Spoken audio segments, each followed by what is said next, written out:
Good afternoon, everyone. You know how it is. Things just start when somebody just walks up to the mic and starts talking, right? You know, that's how it goes.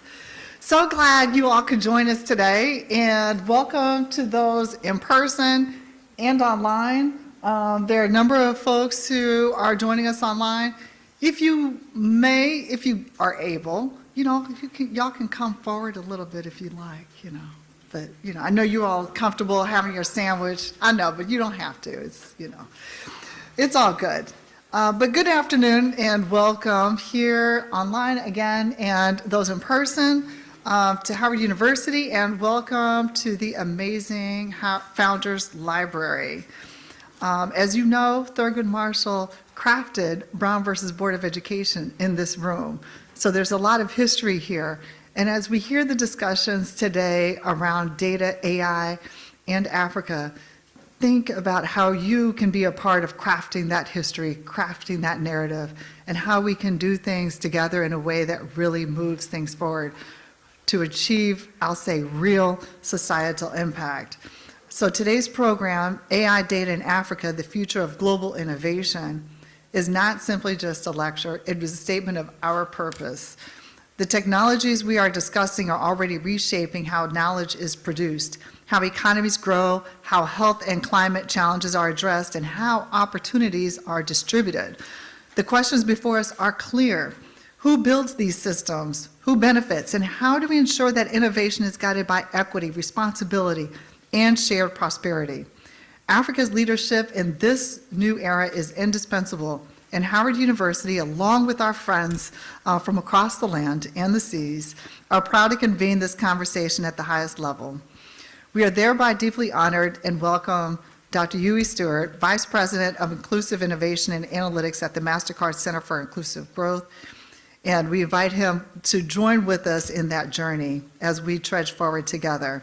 I also want to express the university's sincere appreciation to the Center for Applied Data Science and Analytics, as we know as CADSA, and the Mastercard Center for Inclusive Growth for their partnership, and to the AI Advisory Council, and the Office of Academic Innovation Strategic Initiatives, and our dear friend in this effort, the Center for African Studies, for their leadership and their support and guidance. So convenings like this don't happen by accident. They happen because committed people such as you collaborate in service of a larger mission. As we say, we are yours in truth and service, and we mean that as we move forward in this data AI-enabled era across the globe. And when we get to the Q&A, I'm looking at my colleague there in the back, we hope to have some good, hard questions. So you ready, right? Okay, it's the professor in me. You always got, okay. So I'm excited to hear not only from our speaker, but also from some amazing questions in the back. Now it is my privilege to invite Dr. Johnson to provide a formal introduction of our speaker. Thank you all for being here online and in the chat. So, Dr. Johnson.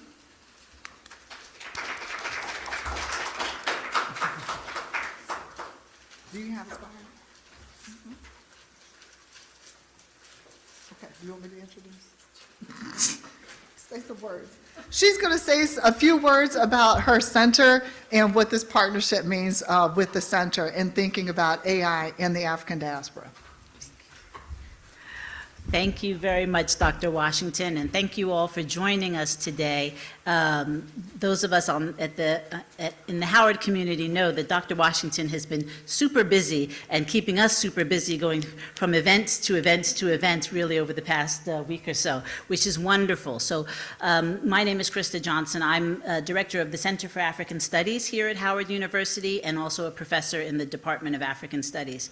So this is really a delight for us to partner with CADSA, with Dr. Washington and her team to put together this event, AI, Data, and Africa and the African continent, of course, is a topic which is very timely and very significant in terms of a lot of the work that we do.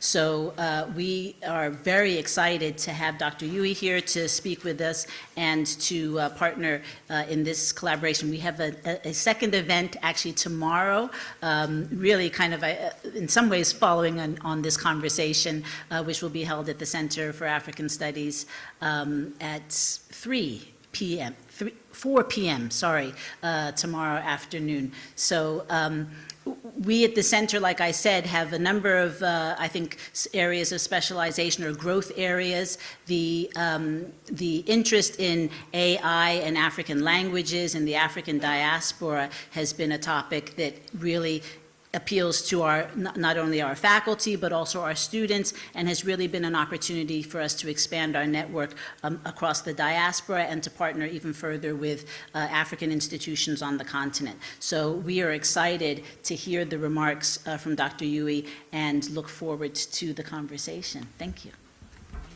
Thank you. Thank you. And thank you for your partnership. As we say, we're in this together. Welcome, welcome. So we're going to start with a brief presentation by Dr. Stewart, and then we're going to have a fireside chat between Dr. Stewart and Dr. Kwakume. And then we'll have a Q&A. So folks in the chat, you're welcome to put comments. We are recording. We are live streaming too, if you didn't know. So you can send it to your friends and frenemies later, right? And so folks online, you could put it in the chat or the Q&A. If you have questions or comments, this is a time for us to really ponder and think about paths moving forward.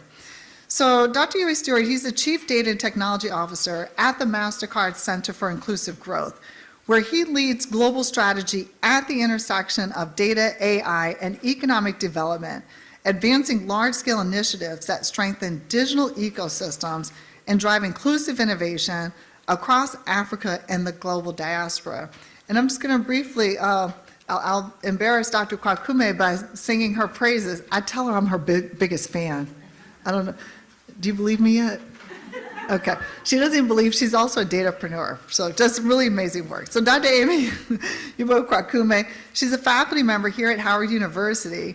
And she's also spearheads our master's program in applied data science and analytics, as well as the new minor that will be coming online in applied data science and analytics. I don't know how she does all the wonderful things that she carries out in her work, but her work speaks for itself. She's a leader in AI, in data science, and innovation, with a focus on building inclusive technology and ecosystems and advancing interdisciplinary education and research and providing opportunities for us all. So without further ado, I'm going to get out of the way and invite Dr. Stewart to come and provide some remarks. Dr. Stewart.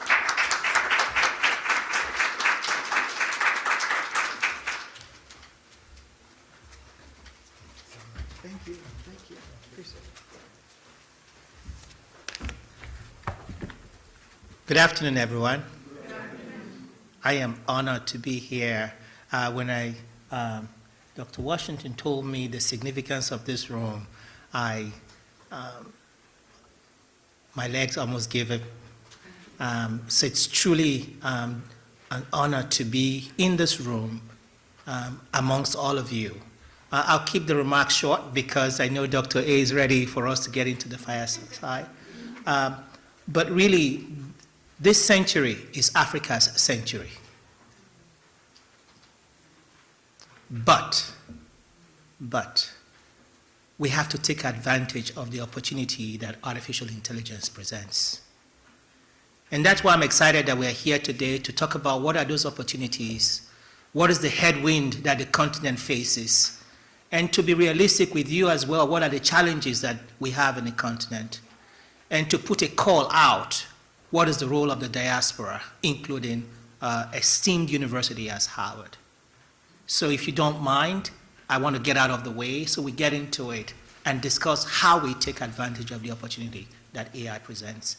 Thank you very much. And I have my colleague here, Lexi.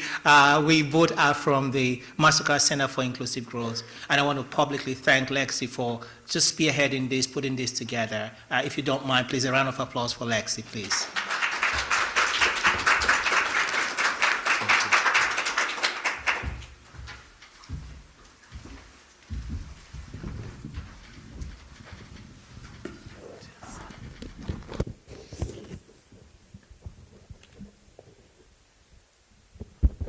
Can you hear me?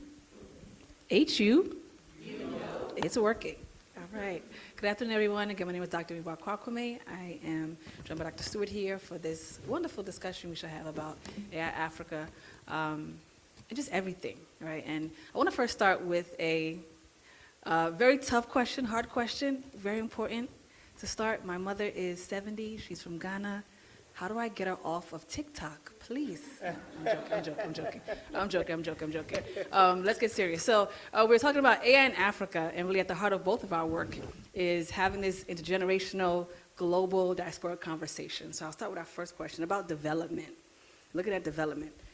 Africa is increasingly shaping global conversations, right, around artificial intelligence and data innovation, specifically innovation. What trends or developments do you see emerging across the continent that the world may still be underestimating? So I think people, when they hear AI in Africa, the question is sometimes, or the headline is extraction, right? Not having resources or not having it, but that's one side of the story. But what is not being talked about? What is not being pointed to? What is being underestimated in that conversation? Dr. A, thank you. And again, thank you, Dr. Washington. This is, extraction is real, it's happening in the continent. We have to acknowledge that, right? There's a race into the continent by MNOs, multinational organizations, but they are focused on the languages that have commercial value and making those investments. But this question is profound, but it says, what else is there? What is exciting in the continent right now? But before I do that, I would love to just provide context for 3 or 4 trends that I'm going to share with you, but some context. As many of you in the room may know, M-Pesa gave birth to what we now see as mobile money, mobile wallet, fintech. But if you just go back to 15 years ago, M-Pesa came out of necessity, homegrown necessity. What was the problem? The problem was that institutions that were in the money moving transaction business were charging high premium for folks to send small amounts of money.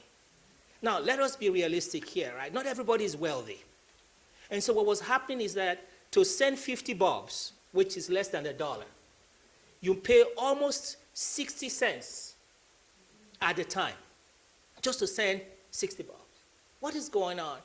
And so it came out of necessity. How can the individuals, the citizens in the continent move small amounts of money? Sometimes it is just that $1 that you send to a relative that really makes a difference in their lives. But that was not possible. It was that reality, it was that challenge that gave birth to M-Pesa. Fact number 1. A second fact is that M-Pesa was not a technological revolution. If you think back to when it happened, it was primarily driven by what is called USSD, also known as dumb phone, feature phone. It wasn't what we see today in terms of all the smartphones that you have. So it was basic fundamental technology that was applied to a profound problem that was affecting the people. That's innovation. That's African innovation. And I want to start with that. Based on that, here is what I'd like to share. Africa is not playing catch up, especially when it comes to AI. What Africa is doing is that it's inventing different defaults. Different defaults. Explain. I want to explain. Some people throw the word around leapfrogging, and I'm not going to use the word leapfrogging, but it's also known as leapfrogging. 3 areas that I see in terms of trends that are coming up in the continent. First, it's about an AI ecosystem that is forming. I was privileged in 2011 I was working for IBM Research, and IBM at the time asked that I co-lead an effort that led to the first AI lab in the continent of Africa. It was a wonderful privilege. The reason I date myself that way is that when we set up that lab, at the time, there were less than 100 AI ecosystems, also known as innovation hubs, in Africa. By the time I left that post in 2017, the number had risen to about 300 AI hubs in the continent. Take a guess where we are today. Raise your hand. Quickly. Quickly. Just one. Yes, sir. That's fantastic. We'll get there. We are over 1,000 right now. We are over 1,000. So what happened is that in less than a decade, there has been this massive expansion because the continent is embracing the opportunities presented by AI. And later on, I'll talk about what does an ecosystem mean in Africa. So that's trend number one. The second trend is about digital entrepreneurship. What is this? Every African has a side hustle. Yep. And they see AI as that vehicle to achieving the side hustle. So there are solutions, and they are very fundamental, basic solutions coming up in fintech, in agri-tech, in education, in health tech. And then third and finally, so that I can give you a chance to ask the next question. Third and finally, when I say that Africa is inventing defaults, this third trend is very indicative of what it means. There are over 2,000 languages, not dialects, in the continent. And Africa is not waiting for MNOs and big multinationals to come and digitize these languages. What is happening is that the continent has recognized that in order to take advantage of AI, they need to digitize the local languages. And I'm going to talk more about that. So the third and pivotal trend is voice and what that means for AI technology. Great point. I want to go back to two because we're at a college campus and you make a point about innovation. And I went to Ashesi last month at Ghana, and they talked about like at the campus in Ghana, like they were producing business entrepreneurs at least 20 to 30 a year, right? And they're all tied to technology. So can you talk a little bit about maybe how they're using education as a avenue to maybe fast pace or begin to create these AI innovations and hubs? Absolutely. So the first trend I talked about is this concept of ecosystem. What universities are doing phenomenally in the continent right now is that they are transitioning from training factories into ecosystem orchestrators. So what they do is basically to begin to partner with private sector and different individuals in the community, finding what is the right problem to solve, and then bringing those problems into the incubator, into the living lab, and then engaging private sector organizations to think through how do we productize this solution. That is what an ecosystem means, the AI ecosystem, and it is happening across campuses in the continent. It's interesting because I think the default response is if we bring the same problems to another country, will we see different results? Like, is Africa producing different results to people's problems? I think people would say, possibly. Do you think that is it the case that we have a different viewpoint, a different language, so we see different solutions that the world needs? Spot on. Spot on. In fact, when we were asked to go set up the AI lab in the continent, and we ended up settling in Kenya, it was predicated on this simple premise that you cannot build solutions in New York and move them to Nairobi and expect that they will work. Correct. Similarly, you cannot build solutions in Nairobi and expect that you move them to Accra, they will work. Because there is just these differences we need to accommodate. And just knowing that the world is so different, the world isn't all like New York, that we're missing out on so much innovation from the continent because we haven't had a chance to kind of get the world's problems. That's right. So I think this time is just very ripe for, if you had a chance to bring your difficult problems to Africa, you'll get a different response, right? Because people think differently.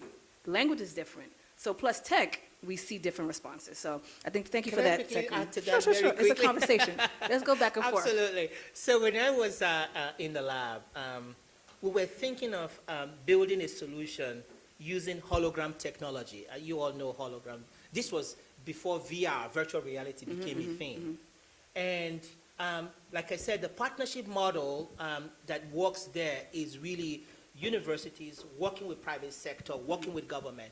And so we are live streaming, so shout out to Strathmore University. We got some students, master students from Strathmore who came in, and they took one look at what we were building with the hologram. And they said, this is not going to work here.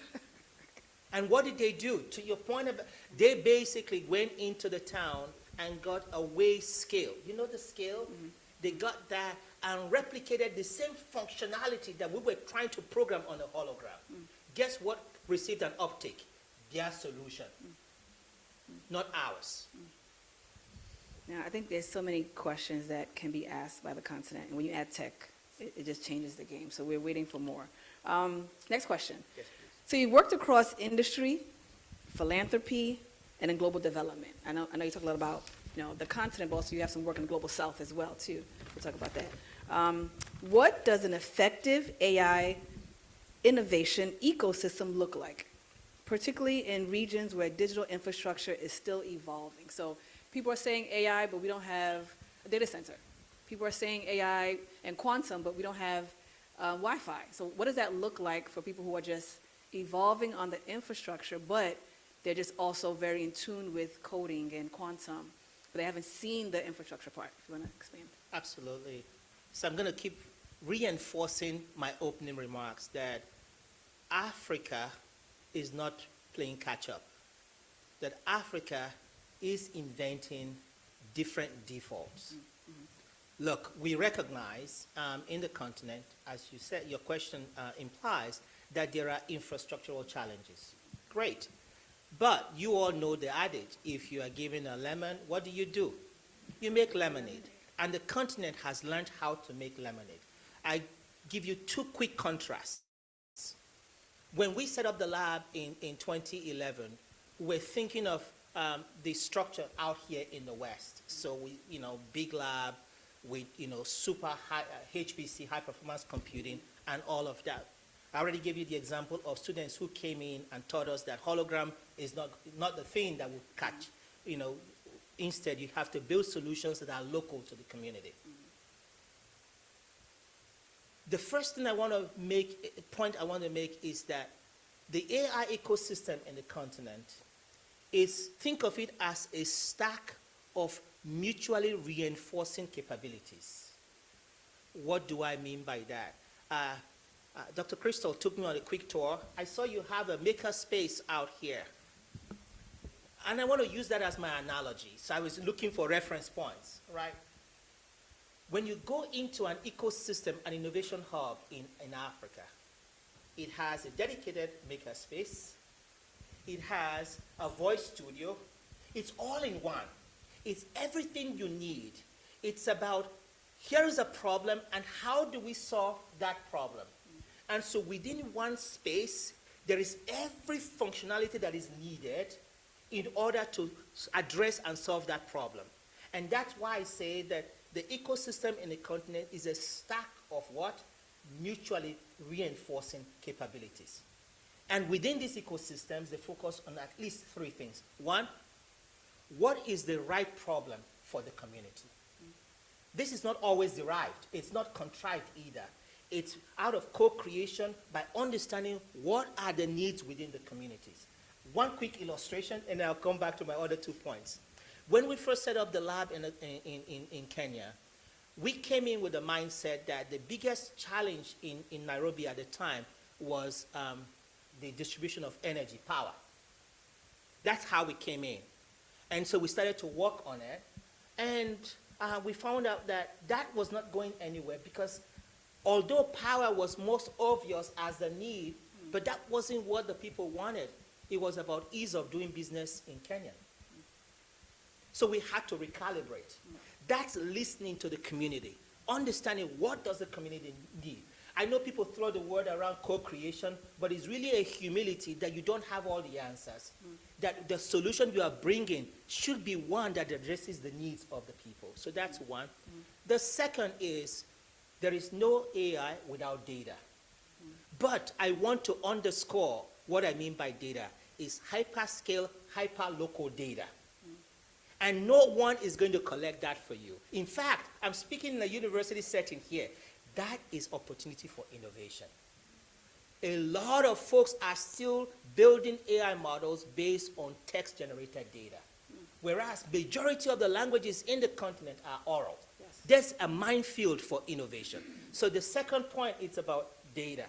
And then third and finally is within these ecosystems, like I said earlier on, is this ability and the mechanisms to deploy and build usable and useful solutions that will receive market uptake and trust within the community. I love the example as far as sometimes it's not about the power, but it's about the opportunities to co-create, right? At Howard, we know some of the best things we offer is the culture. Like, that's what makes us us, right? So we would love to have some of the high-tech infrastructure, but without the people, it's just a building, right? If you have AI but can't talk to it or don't have the language, right, then is it even useful, right? So I think it's interesting to say that Africa may not have all the infrastructure, but they're not short of innovation.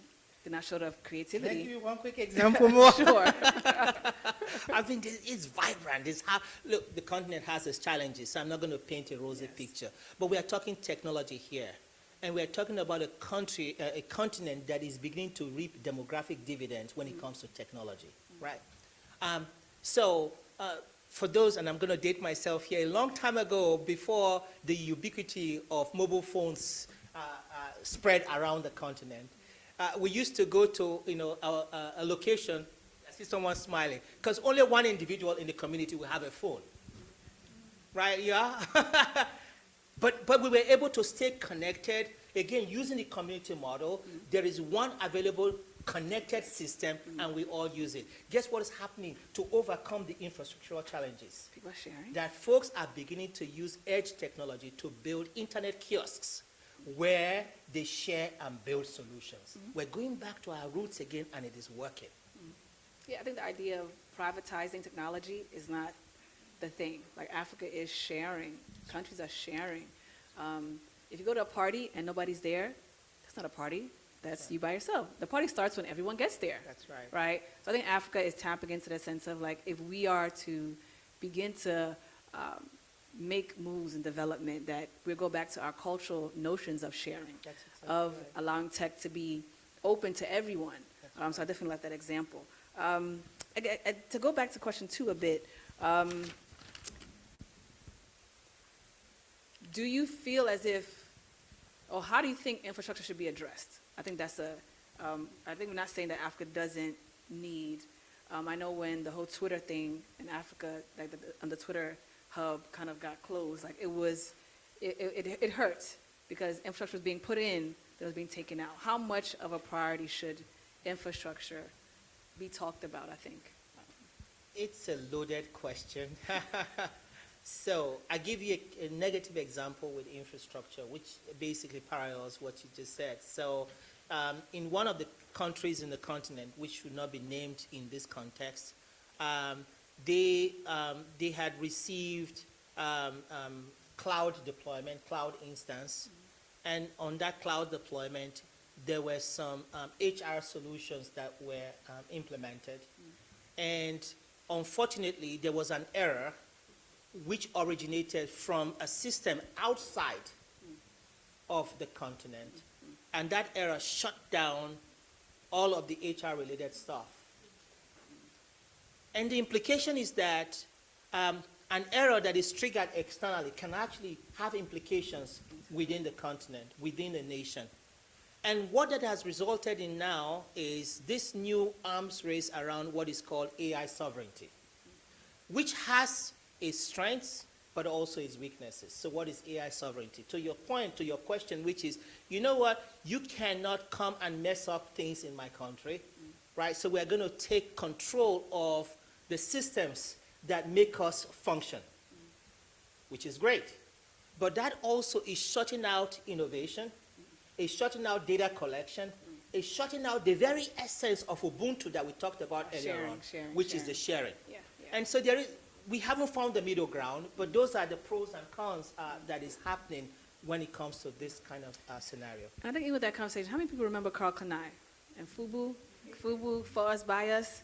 How many of us bought FUBU over Jordans or Nike, right? There's essentially, like, even if when we create our own and it's work for us, sometimes we don't even value it. So it's a challenge that, how do we begin to say we want to protect and share and create our own when sometimes that's a challenge. So I'm not sure if you're on the side of Africa creating its own infrastructure, at what cost, or are we waiting for the African Microsoft or African, I won't name Microsoft, okay, yeah, I won't name no names, but like who is Africa be waiting for to be able to fill in the infrastructure gap? Is it ourselves, or are we just waiting for the external? I have cousin? a point of view on this, and I've been studying innovations that change the world for a while. When you look at the innovations that change the world, they were not original. What happened is that individuals basically put together bits and pieces of what were existing to anticipate tomorrow's needs. That's what the continent should do. I don't think we need to reinvent the wheel.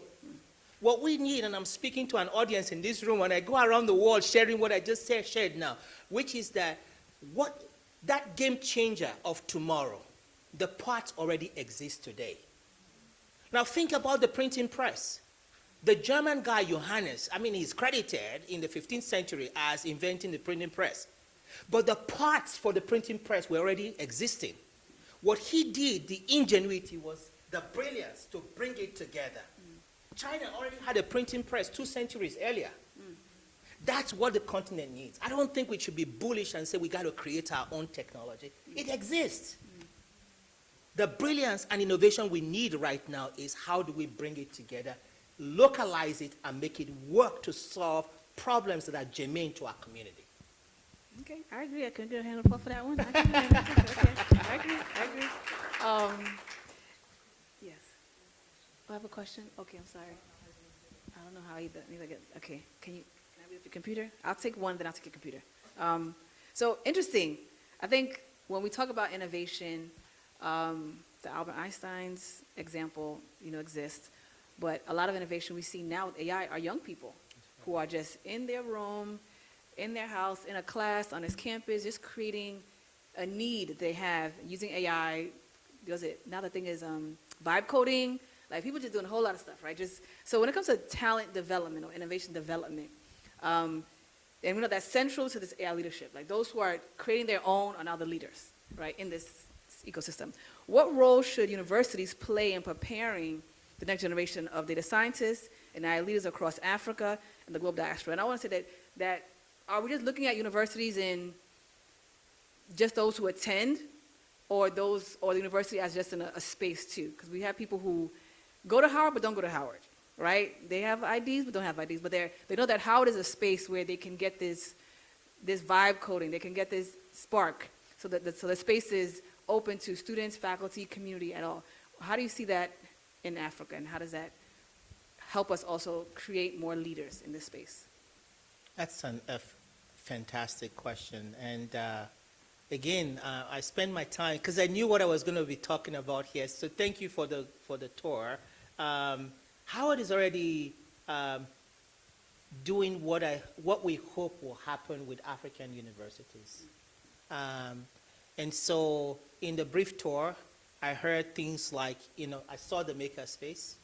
I saw that you do convenings a lot, and you invite the private sector to partner with you. That's the very essence. Those are the trends of an ecosystem. And that's what the universities in the continent need to start to do more of. It is happening, but it's not happening at scale. And so the transition that needs to happen is to go from what I call the training factories into these ecosystem orchestrators, just like you're doing here at Howard. Sidebar, I know when I went to college, I wanted to be a doctor because everyone wants to be a doctor. And at Howard, I think biology is the biggest major, or political science, politician. How do we, I'm not saying undo that pressure. I think most children who go to Howard or who are parents of immigrants or, they think doctor, like how do we begin to say doctor, lawyer, innovator, or doctor, lawyer, Dr. AI innovator. Like, how do we begin to create those as plausible options to create these new leaders? Because I think that is still very much a pressure. Not saying like being an AI leader is like being a dancer, but some people are still like, I can't code, but can I? So just how do we begin to think about these new leadership avenues that maybe still parallel the traditional ones we need? Because we still need doctors. There's still a shortage. I was talking to someone about maternal health, and as far as Black women and doctors in care, we still need traditional spaces to be filled. We also have this emerging field that also needs to be filled. But so, back to you. Yes. That's me. There are two sides to the question that you asked, if I understood you correctly. First, there is the prevailing misconception about who gains prominence in terms of your qualification or your educational background. Yeah, you're right. You're dating yourself here a little bit. So before Nollywood became a thing, and I hear there's Gollywood as well, but that's okay. Before technology truly transformed the movie industry in Nigeria and across the continent, right? People sort of gravitated towards traditional roles like doctor, lawyer, and things like that. But the continent is changing because the impact of technology is beginning to have effect. Look at what Afrobeat has done to the world, as an example. Right, just one example. And so now, tell me one parent in Africa that's going to stop the child from becoming an Afrobeat champion. Why? Because the benefits and the derivatives are clear. That's what we need to see more of, right? And so parents are changing. That's why I said there are two sides, right? Parents are beginning to change because, the impact and the derivatives of what people do in their day-to-day life, like Afrobeat, is transforming societies and bringing money in, ultimately. And that's really what matters in the continent now. Digital entrepreneurship. Okay, I agree. And I think we started with this fintech. That's right. The fintech being a big thing. So we do have some questions from online in the audience. Is it okay if I jump there? Okay, I go back and forth. So I'll go to the audience, but I'll start online too. But the audience, if you have questions, I think there's a mic here. So question online. What thus far has been the cost of the AI development in Africa? What has been the cost?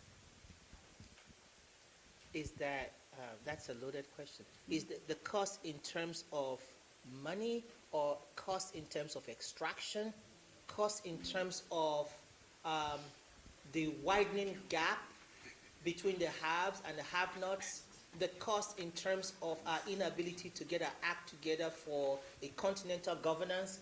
I'm not sure what the questions look. There are lots of costs that's coming and accruing right now that we need to be mindful of.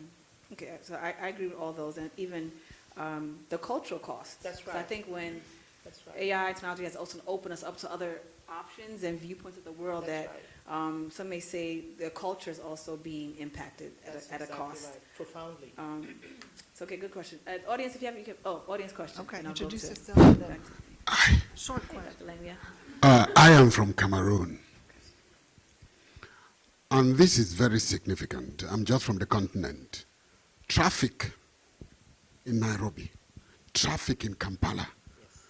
These are the immediate issues relating to M-Pesa that you talked about, that Africa goes for default and not imitating Europe. Yes. Ali Mazuri warned us in Africa that drink deep or taste not the Western Spring. Drink deep or taste not the Western Spring. Yes. In the cars in Nairobi and in Uganda, they are all having Japanese languages on their dashboard, and they don't know how to get rid of it. That's right. That is what is also happening with technology. So if you say we have to have a default, we don't need to imitate, show me the Silicon Valley in Africa.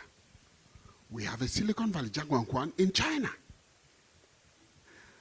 I was reading Kai Fu Lee. He's telling me that grocery cart in stores will scan people's faces and give you a shopping list.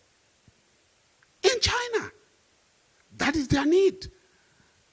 People use WeChat to get a doctor's appointment, order pizza, pay their bills, what is it in Africa that will make us follow the Afrobeat motion that will make Africa also major in the world? ChatGPT is everywhere. Perplexity, DeepSeek. Where's Africa in it? Huh? In Nairobi is Uber. When I asked the question, they said they are controlling it from here.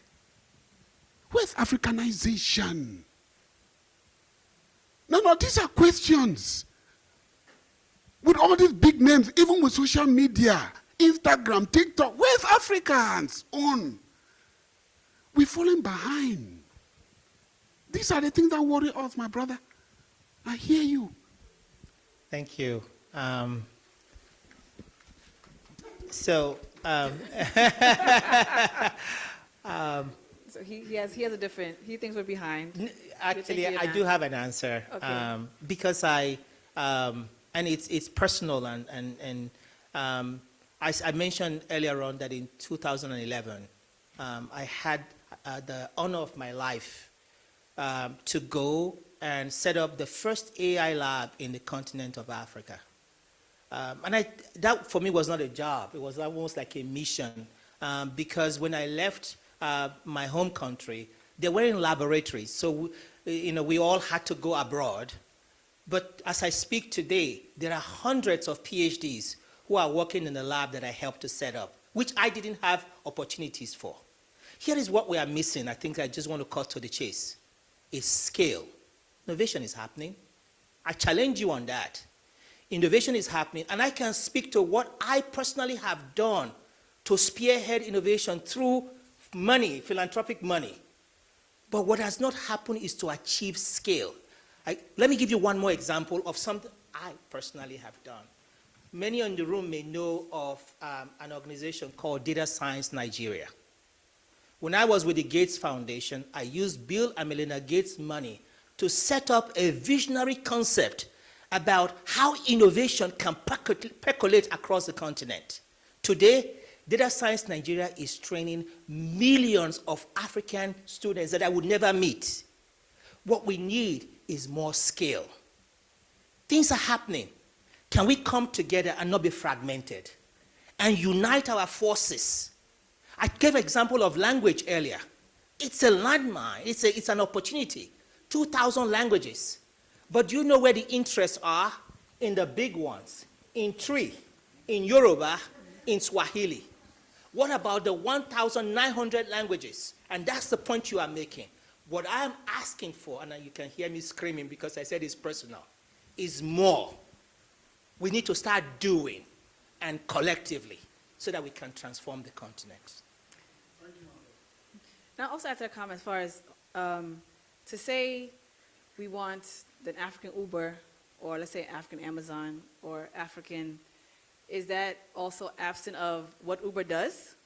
Because I think these are monopolies, large companies that have risen on the backs of, let's say, people, countries that, do we want that for Africa ourselves? That's right. So I'm not sure if that is sometimes the goal is to replicate what the West has used to become these AI leaders.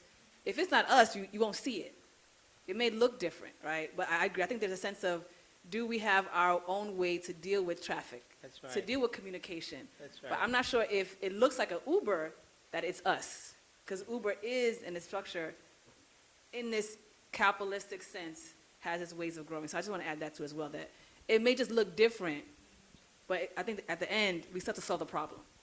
All right, thank you. Other question, yes.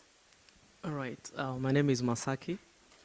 I don't know how I will speak after my mentor has asked a question. I feel like I'm diluting what he said. I'm a PhD student here in the School of Communication, and my area of focus is around ethical and unethical use of deepfake and its role in misinformation, disinformation, and so on. Now, my question is around regulation, and I'm sorry I have to take a bit of your roses a little bit. Probably I didn't hear about regulation. What is your take on regulation? Because, hey, we understand that Kenya, good that you mentioned Kenya because I come from Kenya as well, might be having a few bills in parliament that might want to regulate artificial intelligence. Probably Nigeria also has, and I think also South Africa, the 3 countries that I can mention. Don't you think that this might slow down the process? And if they do that, then do we think scaling is going really to happen as fast as we think? Thank you. This is the moral dilemma that we face in this age of AI, right? How do we regulate, govern without stopping, slowing down innovation? Before I go to Africa, we live here in the United States. We've seen the past 2 administrations take opposite ends of it, right? I don't know which is right or wrong, that's not my point, but I'm just saying that it's a thorny, difficult issue where you see us, even here in the United States, struggling, which is the right way to go. In the continent, you're absolutely right that there have been attempts, and I've been part of some of them, to create national AI strategies. Within those national AI strategies or digital strategies, is what I said earlier on, is an inherent fragmentation. In order for us to really achieve innovation at scale in the continent, we need to start to work collaboratively. I'll give you one quick illustration. Do you know how difficult it is to move money from Nairobi to Lagos right now? Just money. Or if you have a friend in Nairobi. Just fly. Yeah, or just to fly. Just to fly. And so it's because we have set up walls within a continent that is limiting even the ethics, right, and the governance of these systems. And so, there's a lot of work to do, but ultimately it's about coordination. It's about taking one of the points I said earlier on. The young people are showing us the way to go in the continent. They are building innovation ecosystems. They are sharing. They are working together. We need that message loud and clear to those who are ruling in the continent, right? To start to work across borders and boundaries to think, how can we bring things together so we have a continental scale governance and implementation scheme? This is follow-up on that question. I think what comes to mind for me is when it comes to regulation or policy, without enforcement is like, what are you doing? 1. 2, when you talk about going fast versus going safe, what are you really concerned about? Because we can go fast, but we can destroy everyone on the way up there, and then you look back and nobody's there. That's right. Right? So I think the question of, is it that important to go fast, or is it important to go together? That's right. Right? So I think to go together, we all have different speeds, so it may take some time. But if you decide to just rush out as fast as you can, there's so many casualties that's happening, and we see in America. That's right? There's so much casualty that happens, and people going fast, not having guardrails, but when it comes to how fast, how we develop, the question is, who do we care about who do we care who's left behind? That's right. If you care about no one being left behind, you can't go that fast. You have to talk to everybody on your way there. But if you just want to get there and don't care about no one behind you, oh, then the door's right there, go. But then we all be here. And so I think that sometimes becomes the issue, like, regulation matters, but who are you really concerned about after you get there? That's right. May I just add, and you made the point to the gentleman who asked that great question earlier on Uber, right? We see the same thing happening with regulation and governance. A lot of the documents right now are copying what others have done, right? And they've not looked internally within the continent. I give you one example, and I will not name this country, but do you know that in this place, girls are restricted from taking some courses in secondary school, and those courses are supposed to gear whoever takes it towards science and technology. And we're talking about, advanced regulation when the fundamentals we've not taken care of it. To your point, who is being included, right? If we don't bring everyone along, and if we don't deal with those fundamentals, those essentials that make sure that everyone is equal, then we are not having a level playing field. And whose governance are we building at the end of the day? A question online, I'm going to go to this question, then we'll go back to the question is looking at, I'm trying to put 2 in 1. So how effective do you think is the African diaspora and the workforce in Africa by AI as far as job security is concerned? And the second question is, how do you think individual researchers can be involved in the work as far as Africa workforce development AI? That question, whoever asked it, that is my call to action, actually. So I've lived more than half of my life in the U.S., and so I count myself as a member of the diaspora. But I just realized that African universities, African entrepreneurs do not have the opportunity, and where they exist are not taking advantage of the willingness of the diaspora to actually give back. That's my call to action. So there is a chasm. What is the chasm? Which is, in this room, there are members of the diaspora, talented and willing to give back. But there isn't a mechanism. So it's not always sending money. I know we all send money home. Yeah. But it's not just sending money. It's that pathway for collaboration. It does not exist right now. And that's my call to action. Those are the mechanisms we need to build to tap into the diaspora, not just in terms of private sector, public product development, but also in research. There are members of the diaspora in academia who are willing to spend a sabbatical in the continent.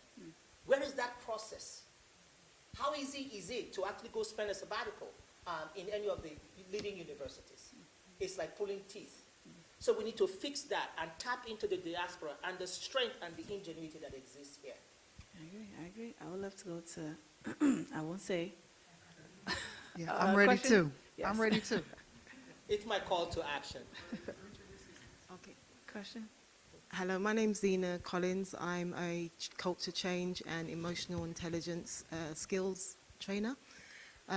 My interest is around upskilling people for this AI generation, this AI age, and thinking about how are we equipping people to better navigate these tools, and thinking about what does ethics look like in the African continent, and what frameworks are they currently using in the different countries to support that, and what does that conversation look like without limiting progress when we think about the environmental conversations that were had before, and how that often impacts countries in Africa and the Caribbean without the benefits of progress that were created before people were concerned about the environment. So just interested in your thoughts on that.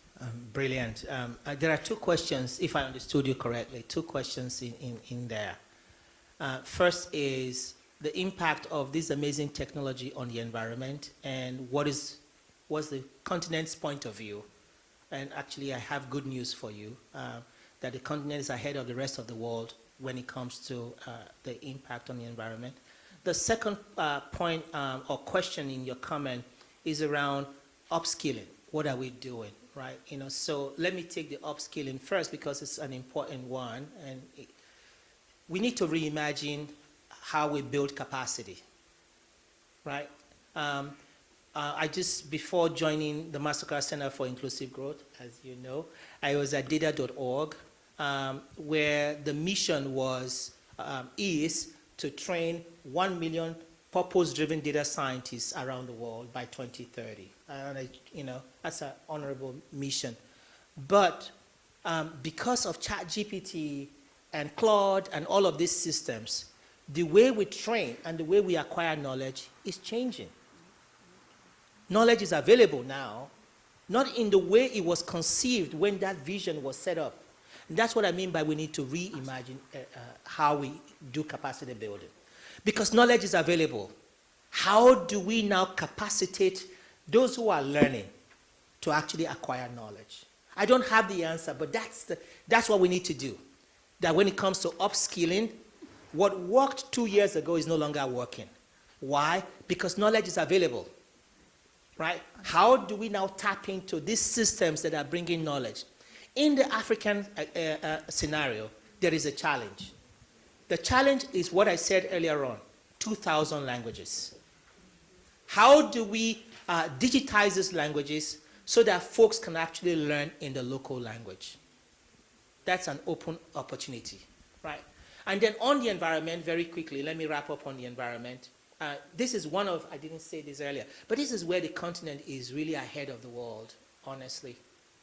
You may have heard of this concept of small language model. I don't like to use the word small because it's kind of misleading. It's a lean language model. What does it mean? It means that we don't need all the HPC, high performance computing. We don't need all of these massive chips and the energy that is required. That what we need is hyperscale, hyper-local data that is optimized for the local language with fewer tokens and fewer variables. They actually have shown that it can outperform your large language models. And Africa is leading the world in that. You need to clap with that. Yeah, it's a great point. I think what comes to mind with me is, so I went to Ghana last month, and we're trying to have students like connect back. And you're right, like it is sometimes a bit difficult to say, I met you last month, we talked on campus, but I got back and I emailed you, and there's like no response. That's right? Or I want to continue working, and because and part of it because we are African people. Like when I see you, I see you. That's right. When we're together, that's when we're together. When we're not together, we're not together. Like you're not here no more. So I think knowing that for most of the world, like people can do things online. Yes. People rather FaceTime or like do virtual classes. But for the continent, like being present That's right. is still a necessity. Like showing up That's right. is still a requirement. But Howard isn't in Ghana yet. Like so it's hard to say we want to do more when culturally it is best to be present and do less, right? So I think it's a challenge that, but I don't know. It is hard because people still want to connect. People still want to talk. People still want to see you. Like our elders want you to show up to their house. But these kids barely come to class, right? They rather just like zoom in. So I think it's hard to say that when it comes to developing, whether it's customer service, like in Ghana, like when you see somebody, you greet them. Like in the South, like how do you do that online to teach someone to like greet somebody or smile? So I think some things can't be translated digitally, and we find ourselves at a loss. Which brings to a question that someone brought up. I lost it. It was something about like how do we tap into the oral tradition? Like how can you make what is from New York? You see somebody go. Like, how do you translate a nod to an emoji? Like is it possible? Or do we still have to hold hard to we will not lose our culture. Like culture is who we are. You can't code it, you can't vibe it, you can't text it. Like either, because if we do, it may get stolen, it may get co-opted, it just may get lost. Yeah, no, it's absolutely so. It's digital entrepreneurship. We need to democratize the ability for young people to use this technology to codify culture into AI. It does not exist right now, and it's an opportunity that I talk about everywhere. I'll give you two quick examples. Long time ago, when I was at the lab in Nairobi, Kenya, we wanted to implement the hologram. The hologram as a feature to deliver healthcare solution to the community. It's an idea at the time was ahead of its time, which was great, right? So we went in, developed this hologram in the form of a male doctor, mistake number one, but we did, I'm being honest. So we built the hologram and we rolled it out. And we rolled it out in the village and the ladies, they came and said, no, this is not a doctor. We missed an important point. A wedding band. A wedding band. It was associated with trust in the doctor. This is us. I mean, and I'm African, but we missed it, right? So that's one example of co-creation, localism, why we need to empower these young people who are on the ground to begin to codify and use this technology to capture our culture in remarkable ways. So that's one extreme example of my failure. But over the weekend, it was on Sunday, I was on YouTube, don't judge me, I was on YouTube and I was listening to, when I was growing up, we used to have what is called Tales by the Moonlight. Yeah, we used to have Tales by the Moonlight. And what it was that an elder would sit young people around and tell stories. That's where we got wisdom. And that's where we grew. And That's lost, but it's coming back. I'm talking about how AI is helping to bring this back. And I was just browsing YouTube, and I saw someone actually telling stories using artificial intelligence. So I've given 2 examples. This is what we need to do, right? We need to empower young people who are in the continent to take advantage of this technology, to codify the culture. We have to roll with the times as well, right? We can build honorifics. We can take culture and bring it into how we do representation on AI. And that's a missed opportunity right now. I agree. My nephew loves to learn. I think it's not tree. It's something, but he learns on YouTube. That's right. He learned like different languages on YouTube, different African languages That's on right. YouTube. Question. Right. All right, so I know we're hitting 1 o'clock, so if you can stay, Oh, sorry. great. This is the I'm after sorry. party, so to speak. But I don't want to stop the conversation if that's okay with you all. Is that okay? Okay. So I know we have 1, 2, 3, Oh wow. 4. Okay. We got 5 So in the we're gonna chat. we're gonna try. We're gonna try short We're questions. gonna write a book on this session. Good afternoon, colleagues. Dr. Uyi, thank you for speaking. My name is Kwame Amankwa. I am in the Masters of Applied Data Science and Analytics program.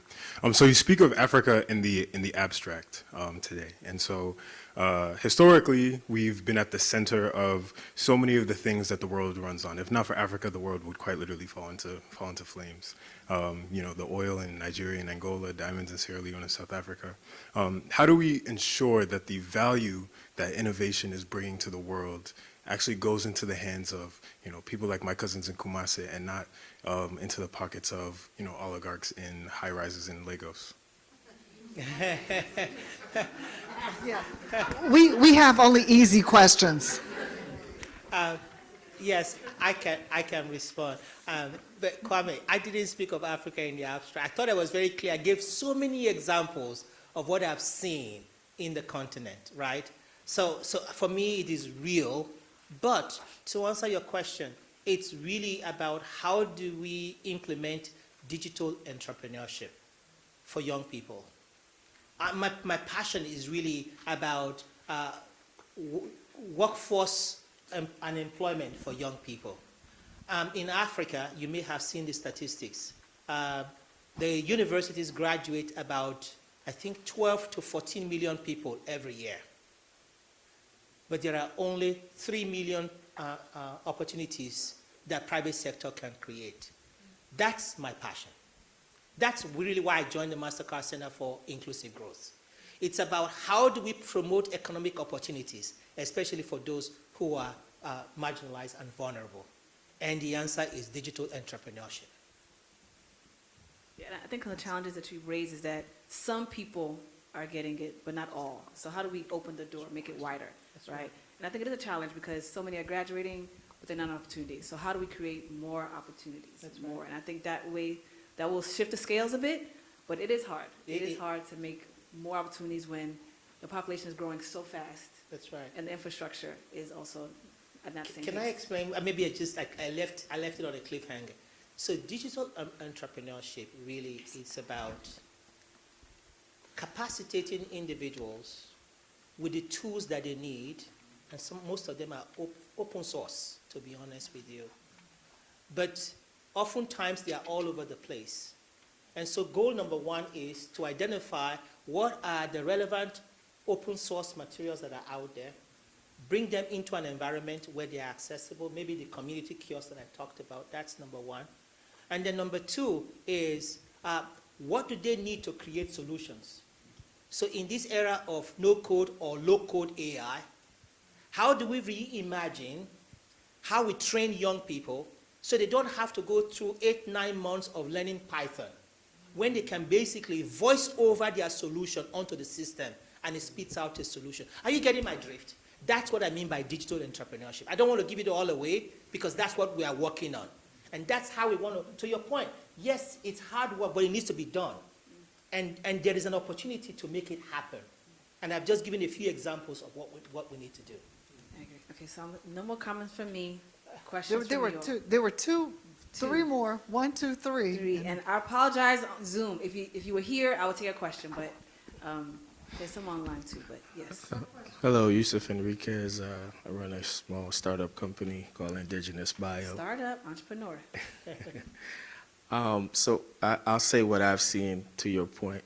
We've seen a lot of the innovation, smart scientists, smart technical people, but I wanted your position, being that Mastercard does a lot of employment for call centers on the continent. So I work with the Nelson Mandela Foundation with Zangwa Mandela. The problem I'm having being that I'm from Jamaica, but I consider myself a Garveyite. I think this idea of cheap labor in Africa is starting to be a thing. And so I'm ending up spending twice the amount of money that I believe that individuals should be benefiting from on the continent, because all of these companies within the AI space are now relying on Africa for the talent, but they don't want to pay.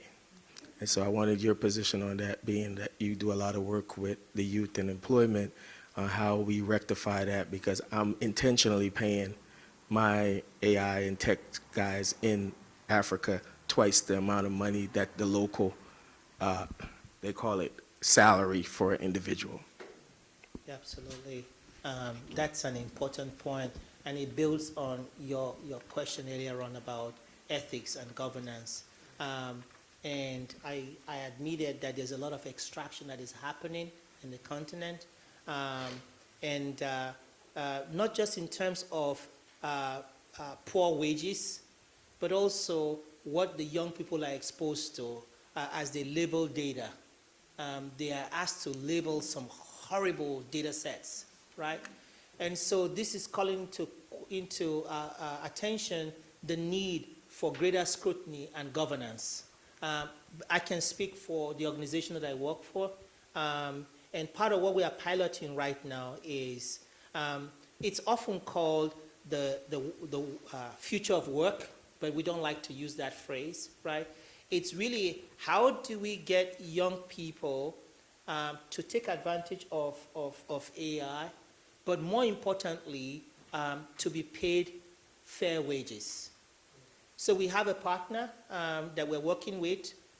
Please don't crucify me, but we are starting in India right now, and testing out this model where this partner is employing young people and a lot of women to bring them into the AI workforce to transcribe data sets for their languages, and then create a data rights that allows these folks not only to be paid fair wages for what they have created, but you know the concept of a copyright that allows you to earn in perpetuity, right? And so that's a model we are testing right now, and we are seeing how do we bring that to scale. And that's our approach to reverse the extraction that is happening.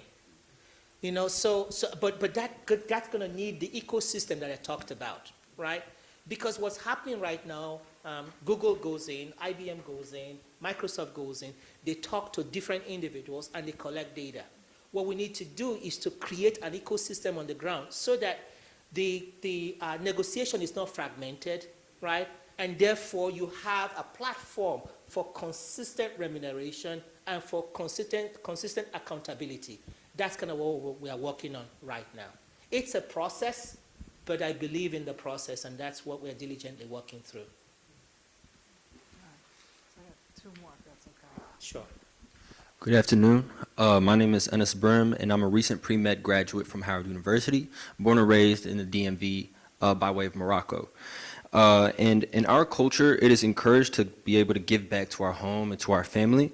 And as a child of immigration, whether it be this generation like myself or from many generations ago who want to be able to give back, how can we access entry-level opportunities, internships, workshops in AI outside of university to be able to give back and contribute? Or do you offer these opportunities as someone who's currently on the medicine pathway and looking to explore as well? Thank you. That's a great question. Two quick answers because I know we're short on time. Please go to my old organization. It's called data.org. They curate a set of opportunities for, around the world and especially also in Africa for you to give back. So that's one. So which means there are opportunities right there that are listed on data.org for folks to give. Of course, you'll be paid because no one wants to work freely. But the other side really is what I said earlier on, is the willingness, right? I mentioned that we're not tapping into the strength and the potentials of the diaspora, and that mechanism does not exist right now. And so in my response to Kasim's question, I talked about digital entrepreneurship. That's one of the strands that we are working on. Again, I just didn't want to give it all away. It's a process, but there are different things that we're trying to move around. Okay, last question to close this out. Thank you very much. My name is Helen Maleche. I'm a third-year student here in African Studies. I'm really excited about the conversation. And apparently you answered my question in the last thing that you talked about. I wanted to say that, could you propose a strategy that nations on the continent would use to employ with issues of extraction and unethical work laws while we build the innovation, because we're right there in the center of all this extraction, yet a lot of good is happening on the continent. That's right. Thank you. That's exactly right. So I have a proposal that is being considered right now by an organization that I would not name, right, to try to handle that, right? And the solution is what I said earlier on, because if the continent is not coordinated, different MNOs are going to come in and negotiate with the different individuals. What we need to do is to build out that Africa-wide platform that sets the standards for what is fair and equitable, right? What does governance look like? And let them negotiate with that standard, right? And therefore, let that platform be the distributor across the continent. It's not in place right now, but that's one of the vision that we have, and we need to put it in place like yesterday. Thank you.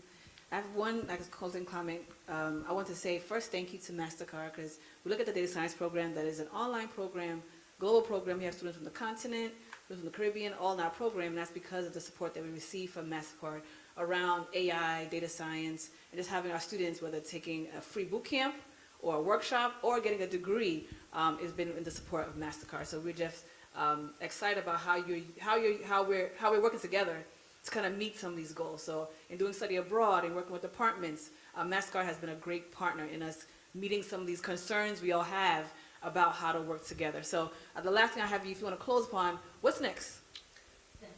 What's next for Mastercard, for yeah. me, or for Mastercard, you, Howard, Africa? What are we doing next? Yeah, Going to your house? It's a great question, actually. Three things, right? So in this age of AI, we need to start to form a partnership. Mastercard, one. Employers in the private sector, two. Public sector, right? Coming together with communities on the ground. And at this point, you could focus on West Africa, you could focus on East Africa, it doesn't matter.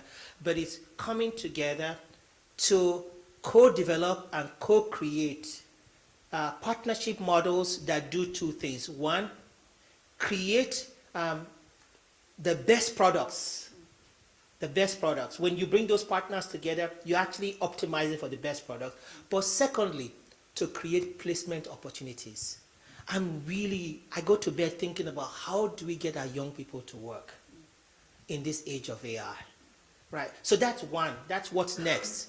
It's going to be a partnership ecosystem, bringing different players together to think about this binary approach. One, product development that are localized and useful by the communities. Two, placement opportunities for the young people. And then second, very quickly, we need to see universities as almost like centers of excellence for implementation. Howard, I'm so glad to be here because in the very few minutes I've spent here, I know you're already doing it, but we need to take it to scale.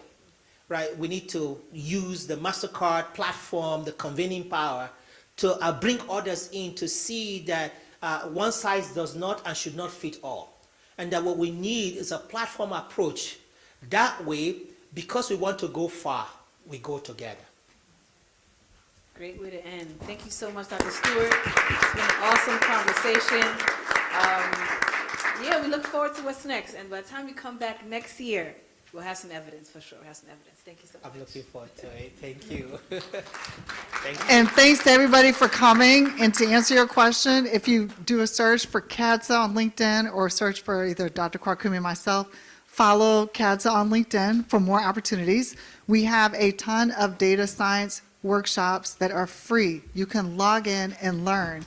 If you want to look for other opportunities, if you go to howard.edu/ I forget what the way the slash goes, /AI, you'll see also a bunch of other opportunities. For example, tomorrow at 4 o'clock, Dr. Chambi, right? Yes, there's another event happening tomorrow at 4 o'clock. What's the title of the event? He didn't know I was going to do this. I can't remember the title. It's about data and disruption, talking about data centers in Africa in the context of war. Yes, you don't want to miss that. It'll be hybrid as well. Yes, oh, fantastic. So that's tomorrow at 4 p.m.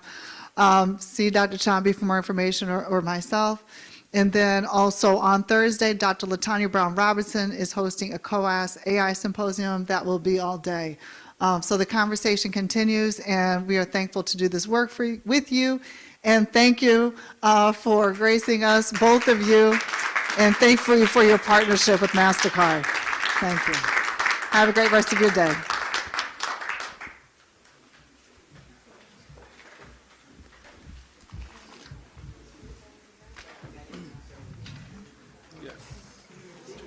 Here, you go.